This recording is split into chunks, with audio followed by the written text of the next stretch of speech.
Hey, how are you? This is Andrea with the A.D.S agency, and today I wanted to share with you a quick story about something that is just a super phenomenon in Atlanta. People are just so excited about this restaurant. It's called the SluttyVegan, and the reason why people are so excited about it is because it's got so much celebrity star power. It just kind of seemingly blew up overnight, and people look at this thing like, wow, how did this happen? Because it's a food truck. SluttyVegan is like vegan burgers. They're all plant-based food and all that. So they're vegan burgers.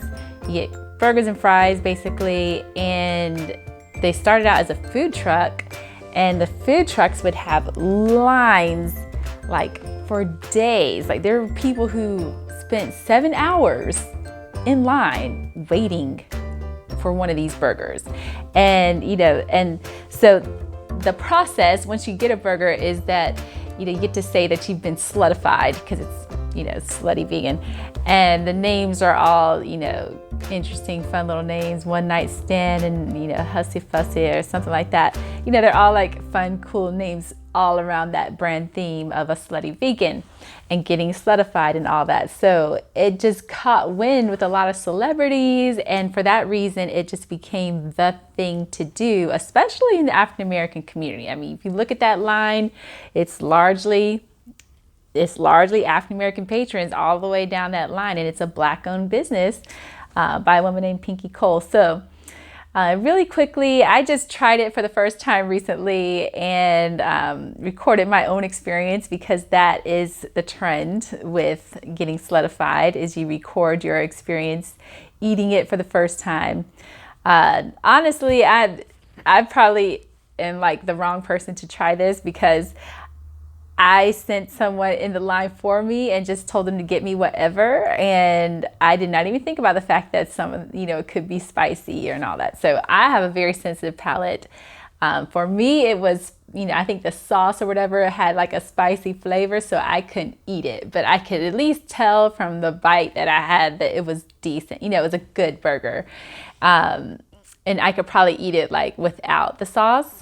But it was all over it. So I can see why people love it, because it's juicy and it's saucy and it tastes fabulous. The fries are my kind of fries. They're crinkly, blah, blah, blah. So it's a good product, but people are wondering how did that happen? So I'm going to link to this article that I think you should read from Atlanta Business Magazine. But essentially what happened is not an overnight thing. It looks like it, but obviously, as many things, it just really wasn't. This is a woman who was very interested in television and production. She had a little stint with Maury. She was involved with E.B.OOK, Fix My Life. So this is someone who's very in that celebrity space.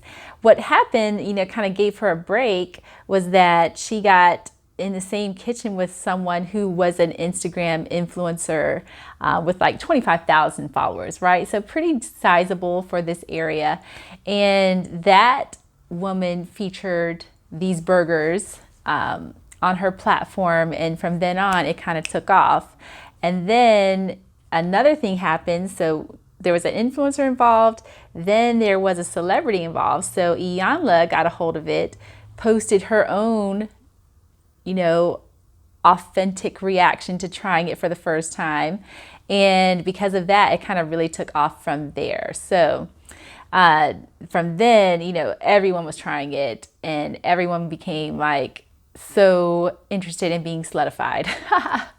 So, so there was an influencer, then there was a celebrity, and again, as I mentioned, she worked on the Yolanda Van Zant Fix My Life show. So, that was leveraging her star power in her network that she had. So that's how really, the short truncated version of how this happened.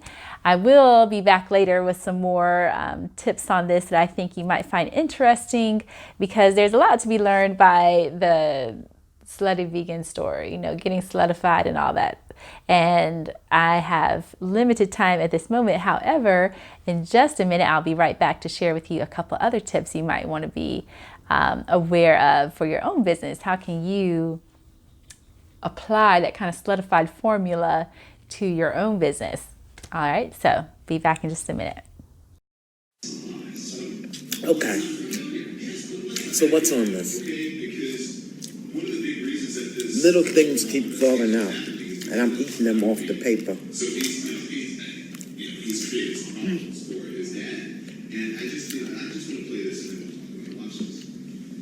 I love this.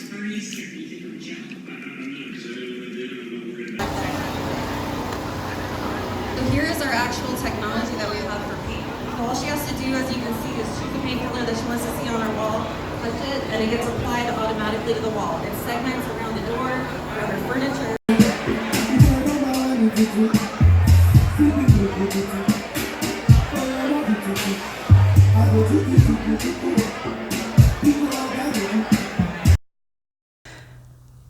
All right, so I'm back. And what I wanted to share with you now is just some details about this SluttyVegan brand that's been created, which I think they've done a marvelous job at. So particularly pay attention. Obviously, the food truck restaurant industry needs to pay attention. However, there's some other lessons that other businesses can extract from the SluttyVegan brand, right? So first, I want you to take a look at their website. Take a look at their website and their Instagram in particular. The messaging is very consistent across the board. So yes, it's all of the fun, sluttified, vegan sluttified naming of the burgers and stuff. And that's should be what most restaurants should do with their themes. So it just kind of worked well. And hello, it's ATL. So can you get more slutty? Sorry to say. Probably not. So it works for Atlanta, right? So, all right. So look at the language, but beyond that, the messaging also speaks to a particular persona, I feel. So I think they did a great job really speaking to a particular individual, because if you think about the types of people who go for the vegan lifestyle and what you might contrive as your typical vegan person, the interesting phenomenon about the SluttyVegan is that it has successfully appealed to your atypical sluttified vegan person, right? Because, you know, lots of vegans, they're going to be eating salads and quinoa. They're very clean eaters and they probably love yoga. And, you know, there's all kinds of, you know, fun extractions you can make of people who probably are vegan. And so the SluttyVegan has successfully appealed to an entire different genre, specifically of African-American consumers. And so it's pretty much proven that your carnivorous, typical McDonald's loving, Waffle House, IHOP loving, you know, steak and potatoes people and beyond, the definitely non-vegan types can actually love some vegan food. And so they've introduced some naughty, some pleasure into that clean, halo vegan eating world, right? So that's the appeal that they've created with this SluttyVegan brand, is a bit of naughty in this otherwise extra holy, cleanly place, you know? So that is an interesting appeal. And I think that also appeals to a wide variety of people in the African-American community in particular. I mean, obviously the owner is African-American, but I think it has appealed to people who otherwise, you know, would be so good if they're already vegan. This is like the junk food version of that, right? Because it's burgers and fries. So you're getting a little bit of pleasure mixed in with all of that. And now, so that's the messaging appeal, and it's targeting to your African-American base that otherwise would never, ever be interested in vegan food, and they've made it sexy. And again, do not negate the star power, because really, you know, getting that one influencer in Atlanta was the beginning. Then Iyanla picked it up, and from then on, it skyrocketed, right? So can typical other brands do that who aren't, you know, in that celebrity space? Because keep in mind, Pinky, the owner of this spot, is very much in that celebrity space just because, you know, she was very much interested in the television producing world. So she, again, was involved with Maury and Iyanla Vanzant's Fix My Life. And then, you know, just kind of got caught back into this world of food because she loves it. So, you know, I think the whole vegan feel came back when she was working on Iyanla Vanzant's Fix My Life show. And so she had some tapping into star power available to her. But if you're just a regular business owner with no celebrityism in your mix, you know, within 3 degrees of separation, what can you do? Well, I do think that the influencer path is still available to you. So, you know, again, she kind of got a nice spark of action just from an influencer who only had 25,000 followers, which is not hard to find in the Atlanta area. So it's possible, you know, if you create a relationship with the right influencer, that you too, with your business, could strike the right chord, and then that gets everything potentially flowing for your business. And then the celebrityism will come, and potentially you too could be nice slutty vegan brand magic path.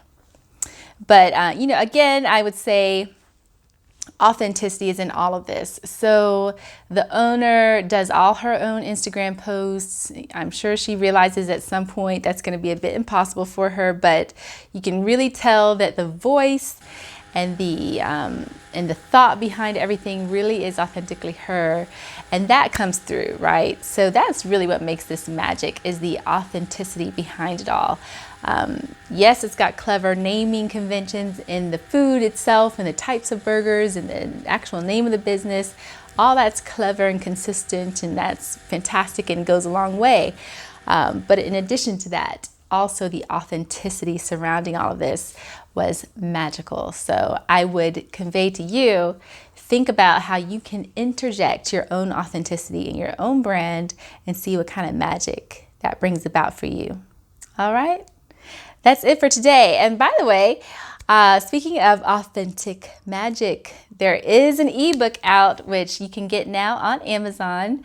Authentic Marketing Magic. Wrote that back in the fall, so that's available. It's like less than the cup of a latte. It's for sure is less than the cost of a slutty vegan burger. So you can go online and get that for yourself. And I hope you enjoy that, and I hope it's helpful for you. That is for my entrepreneurs, solopreneurs, personal branders, all of you who have to DIY this marketing and branding space for yourself to begin with before you can pay someone like an A.D.S agency or otherwise.